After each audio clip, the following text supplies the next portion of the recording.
Welcome everyone, and thanks for coming today for our presentation. We are going to discuss overcoming negativity in the workplace. My name is Kim Nash, and I am the Vice President of Client Compliance for HR Services. So today's topics, we're going to talk about the organizational culture, the results of negative behavior, negative attitudes, negative characteristics, and how do we rein in on negativity, and how can we turn negativity into a positive? And then at the end, we'll look at some scenarios. And we want to, first of all, check our environment. We want to talk about organizational culture. What is the culture of our organization? So if you had to think about your organization culture, what comes to mind as you think about that? Anybody want to share your organization culture? What's something that you could say about it? Integrity. Okay, demonstrating integrity in the workplace. Great. What else?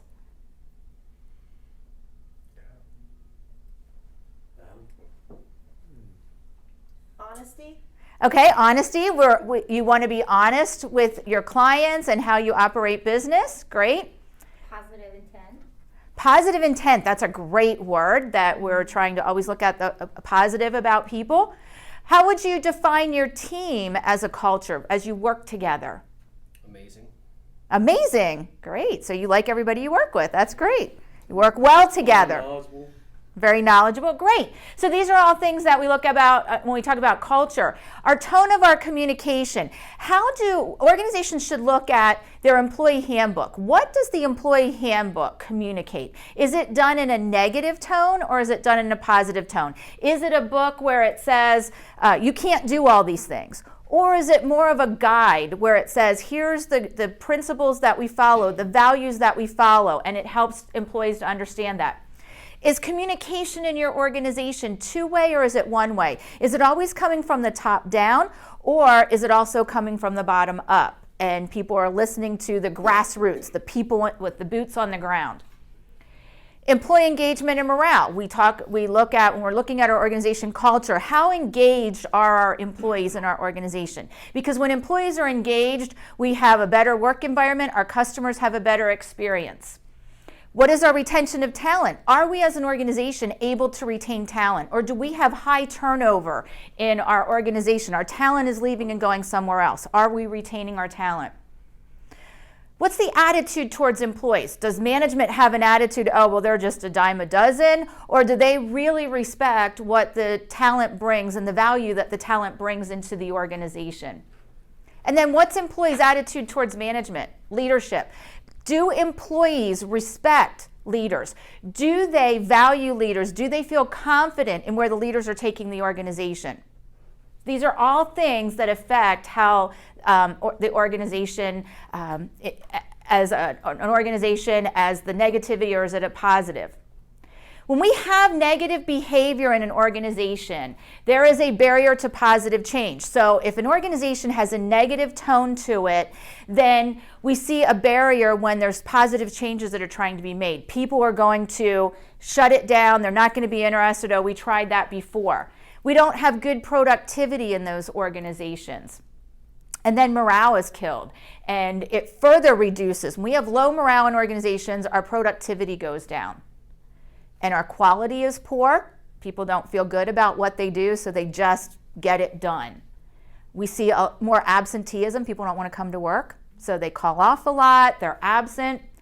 And then it becomes contagious. So we talk about negative behavior in a workplace as a cancer, and it actually is contagious to other people. And ultimately, when you start having low productivity, when you start having absenteeism, quality is poor, the organization is ultimately going to fail.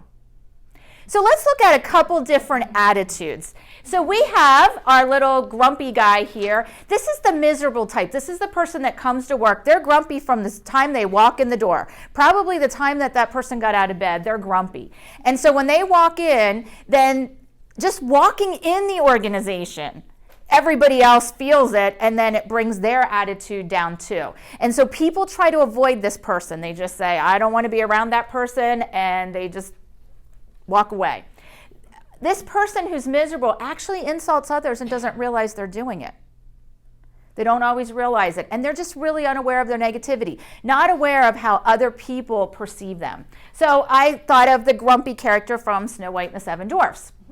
And then we have the silent killer, the Wicked Witch of the West from Oz.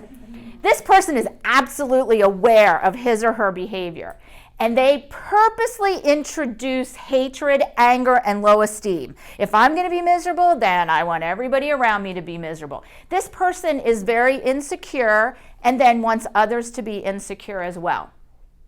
And then we have the drama queen, and I'm very glad that you guys aren't naming people at this point because I don't want to do that. So you have every organization has a drama queen, and in that person, that's the most common type. They range from anger to self-pity, and they really change how others feel. So you know as soon as that person walks in the door, making their presence known, that person is the center of attention. They crave reassurance and approval. They need to make sure that people like them, and they're needy and secure. So that made me think of Lucy from Charlie Brown. And then you have the woe is me person. This is Eeyore from Winnie the Pooh. They love to talk about their failures. And they live in a world where everything is unfair. It's always someone else's fault. Someone else did something to them. They're the victim. And they seek attention and they seek sympathy from others. They always have the problems and they're always sharing them. And then we have Charlie Brown. He's the paranoid one. Everyone is out to get him, no matter what. Unfairness everywhere. People are only friends with you because they want something. And everyone is against them because of whatever reason. There's a lot of self-doubt and poor image with that person. And then we have Fred Flintstone. Fred Flintstone is the trigger. He is looking to release anger and self-pity. I mean, those of you that watched the Flintstones, you can remember that he just walked in the door when he got home from work and he was just yelling or ranting about something. This person just likes to start an argument. They just like to create that environment where there's an argument, always making accusations of something insignificant, and then the person just breaks that they're arguing with. And they just basically transfer negative energy to others. You know, Barney Rubble was always the happy-go-lucky guy, and Fred was just the miserable one. So negative characteristics that we see in an organization: pessimistic attitude, anger, hostility, uncooperative, complaining, unappreciative, acting as a victim. So what we see is increased negativity, increased complaining, and people focusing on why things can't get done. A lack of hope that, well, it's never going to improve. This is the way it's going to be all the time.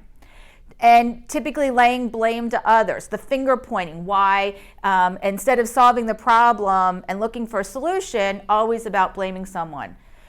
People that have negative behavior are unwilling to change. This is the way I am, and take me as I am. If you don't like it, too bad.